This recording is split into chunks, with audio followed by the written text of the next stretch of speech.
YO KADI ati Abal-Abal ket tradisyonal at taron dagiti umili iti Abra. Anya kadi iti pagsayatan ti naso nga insekto no ipaunegkas maysa at taraon.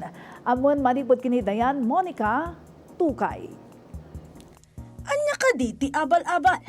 Ti Abal-Abal ket maysa nga insekto nga addaan scientific name Abal-Abal, wenno nalatak as sa lagubang iti Tagalog. Iti pagilian tayo a Pilipinas, may bilbilang daytoy kas maysa nga exotic food, gapot ta mabalin daytoy nga ikirog, may adobo, may paksiw, kendad dumapay.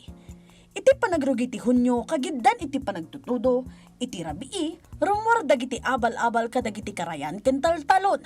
Dagiti silsilaw a makita kadagiti literato, ket silaw manipod kadagiti umili iti Abra, anaguummong iti panagala iti Abal-Abal iti nagduduma a paset iti probinsya.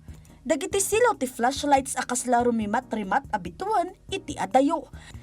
Dagiti mangayat a makaraman iti Abal-Abal, YO KADI anabak nang daytoy iti nagduduma a benepisyo iti salunat, gaputa high source daytoy iti protina, minerals, kasi iti calcium ken iron amang tulong iti bone density, ken manglapad iti anemia. Gaputa iti panagkaan iti daytoy, ket mangpapartak iti panaggunay iti oxygen iti dara. Diet-friendly ken heart-friendly met daytoy, gaputa nababati laon daytoy a calories ken fats, a may raman iti non-fat nutritional profile. Saan lang adayta? Adaan pay daytoy iti chitin, may sa dietary fiber, nga agbalin as prebiotic amang pasayat iti growth dagiti bakterya iti digestive tract tayo.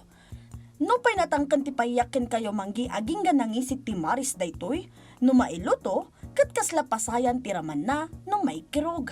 Naimas pay amay paris iti suka, anatimplaan iti bawang ken asin. Ita, ammo yun. Barong aldaw, barong nga adal. Dianne Monica Tucay, para iti pagilian.